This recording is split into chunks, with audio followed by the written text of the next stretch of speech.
Bismillahirrahmanirrahim.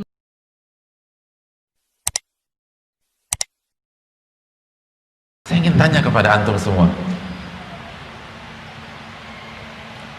di perusahaan-perusahaan di Bali ini,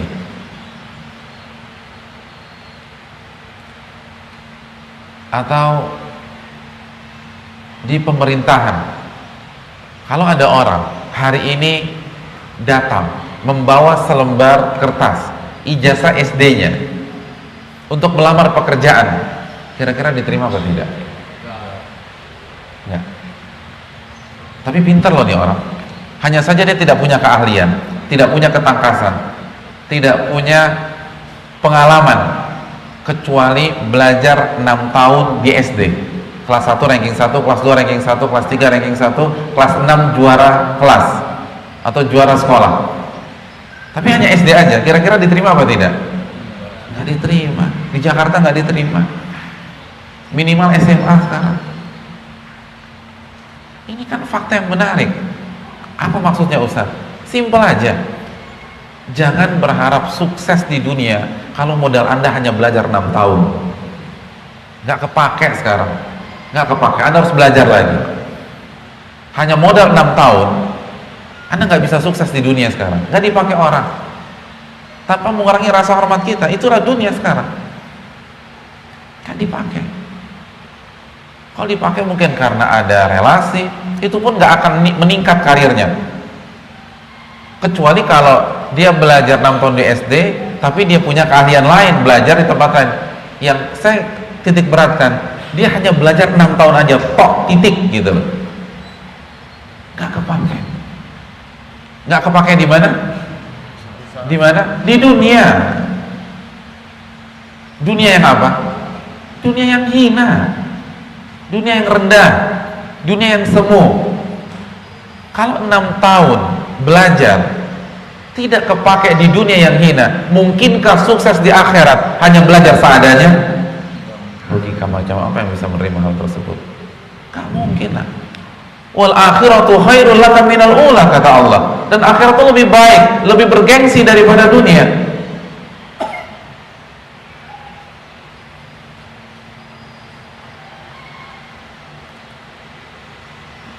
Kalau sukses di ITB misalnya, atau di Universitas Negeri di Bali apa? Udayana. Kalau sukses di Udayana, cum laude di Udayana, harus belajar. Mungkinkah cum laude di Harvard University tanpa belajar? Nggak mungkin. Nggak ada yang percaya. Diketawain orang kita kalau ngomong begitu. Kenapa demikian? Karena Harvard lebih bergengsi daripada Udayana. Harvard lebih bergengsi daripada ITB. Dan Allah berfirman, wal akhiratu khairul laka minal ula. Akhirat itu lebih baik, lebih bergengsi daripada dunia. Kalau dunia saja nggak cukup 6 tahun, dan itu belajar tiap hari loh, lalu mungkin ke akhirat seadanya, hanya sekedar datang aja, hanya sekedar lewat saja? Nggak mungkin, mustahil.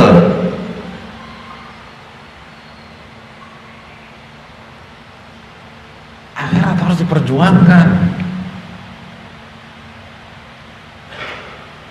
Harus belajar serius. Kenapa kita bisa untuk ilmu dunia, nggak bisa untuk ilmu akhirat? Silahkan belajar ilmu dunia, nggak ada masalah, dan bagus, dan banyak yang fardu kifayah. Tapi pertanyaannya, kalau kita bisa punya waktu untuk dunia, kenapa tidak dengan ilmu akhirat? Saya ingin bertanya, ilmu dunia kita kepake 100% apa tidak? Siapa di antara antum yang pada saat hidup atau benar-benar menjalani kehidupan menggunakan seluruh ilmu yang dia pelajari di SMA-nya? Nggak usah SMA deh, SD deh, SD. SD itu kan belajar basic semua ya.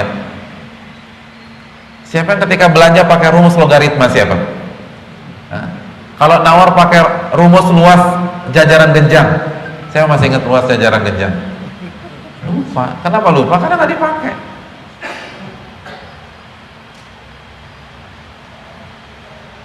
Jadi bisa belajar ilmu yang nggak 100% dipakai tuh, kita bisa.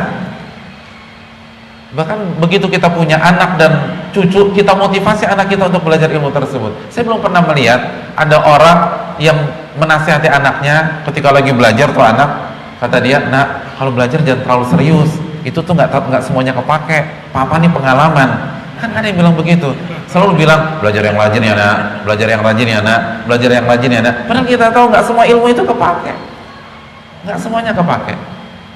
Tapi tetap dimotivasi belajar yang rajin ya nak.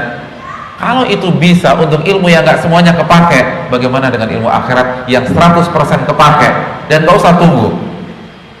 Betapa banyak dari kita kerjanya berbeda dengan fakultas yang kita pilih waktu itu. Dalam ilmu agama, hari pertama kepake 100%. Kenapa demikian? Karena di hari pertama kita akan didatangi oleh 2 malaikat di dalam kubur. Dalam hadis Barra bin Azib, dan malaikat akan bertanya, man rabbuka wa madinuka wa manir rajulul ladzi bu'itsa fikum. Siapa Rabbmu dan apa agamamu, dan siapa siapa Rasul yang diutus di tengah-tengah dirimu. Dan tahukah ada pertanyaan keempat dalam hadis riwayat Imam Ahmad, Allah akan bertanya tentang ilmu agama kita, apa saja sudah dipelajari. Dan pada hari kiamat kaki kita tidak akan beranjak dari sisi Allah hatta yusal an arba, sampai ditanya tentang 4 perkara.